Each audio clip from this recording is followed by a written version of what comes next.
भारत जोड़ो यात्रा पहुंची दिल्ली। मां और बहन से मिलकर कैसे भावुक दिखे राहुल गांधी। कांग्रेस की भारत जोड़ो यात्रा कई राज्यों से होते हुए कई शहरों, कस्बों और गांवों को पार करते हुए अब देश की राजधानी दिल्ली में पहुंच चुकी है। यहां पर राहुल गांधी जब पहुंचे तो कई हफ्तों के अंतराल के बाद उनकी मुलाकात मां सोनिया गांधी और बहन प्रियंका वाड्रा से हुई। वे जब उनसे मिले तो भावनाओं का सैलाब उमड़ पड़ा। वे मां से लिपट गए, उन्हें चूमा और प्यार जाहिर किया। वहीं जब उनकी मुलाकात बहन प्रियंका वाड्रा से हुई तो वे उन्हें भी दुलारते दिखे।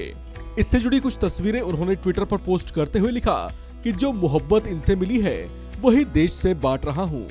बहन और मां से मुलाकात के इन पलों की कुछ तस्वीरें भारत जोड़ो यात्रा के ट्विटर अकाउंट से भी पोस्ट की गई हैं, जिसमें तस्वीरों के साथ लिखा है कि मां की ममता, बहन का स्नेह, देश का प्यार, ये मिले तो हर मकाम मुकम्मल हो जाता है। भारत जोड़ो यात्रा के दिल्ली पहुंचने पर इसका जोरदार स्वागत किया गया। यहाँ भी कांग्रेस समर्थकों और कार्यकर्ताओं में खूब जोश देखा गया। इस यात्रा के दिल्ली पहुंचने पर राहुल गांधी का अंदाज वैसा ही दिखा जैसा अन्य राज्यों में दिखाई दिया था। उन्होंने यहाँ भी धार्मिक स्थलों का रुख किया। वे पार्टी नेताओं के साथ दिल्ली की निजामुद्दीन औलिया दरगाह पहुंचे, जहां उन्हें पार्टी के दूसरे नेताओं के साथ चादर चढ़ाते हुए देखा गया।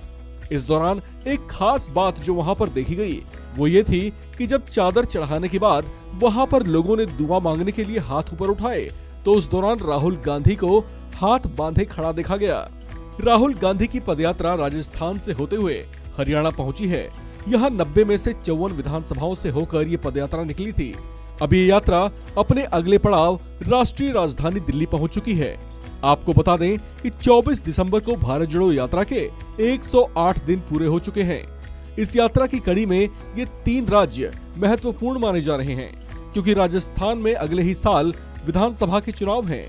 वहीं हरियाणा में विधानसभा चुनाव उसी साल हैं जब देश में आम चुनाव होंगे। इस लिहाज से वहां पर इस यात्रा के मार्फत राहुल गांधी की जोरदार धमक को चुनावी आगाज के तौर पर देखा गया। इसे वहां पर चुनावी माहौल बनाने के अभियान के तौर पर भी देखा गया था। आपको बता दें कि कांग्रेस की भारत जोड़ो यात्रा कुल 3570 किलोमीटर का सफर तय करेगी। ये यात्रा 150 दिनों में तय की जाएगी। ये यात्रा 5 महीने में 12 राज्यों और 2 केंद्र शासित प्रदेशों से होते हुए गुजरेगी। इस यात्रा की शुरुआत कन्याकुमारी से 7 सितंबर को हुई है और जम्मू कश्मीर में इसका अंत होगा। कांग्रेस की भारत जोड़ो यात्रा को लेकर राजनीतिक पंडितों का कहना है कि इसके जरिए राहुल गांधी कहीं न कहीं कांग्रेस में नई जान फूंकने की कोशिश कर रहे हैं, जो कि 2024 में होने वाले आम चुनाव के लिहाज से बेहद जरूरी भी है, क्योंकि पिछले कुछ राज्यों में हुए चुनावों में जैसा हश्र कांग्रेस का देखा गया था उसे कांग्रेस के लिए शुभ संकेत नहीं माना जा रहा था। अब जब अगले ही साल मध्य प्रदेश, छत्तीसगढ़ के साथ साथ राजस्थान में भी विधानसभा के चुनाव होंगे तो वहां पर कांग्रेस और धरातल पर सुस्त पड़े कार्यकर्ताओं में एक बार फिर से जोश भरने की कोशिश कहीं न कहीं इस मार्फत की जा रही है। इस खबर में फिलहाल इतना ही। बाकी अपडेट्स के लिए बने रहिए वन इंडिया हिंदी के साथ।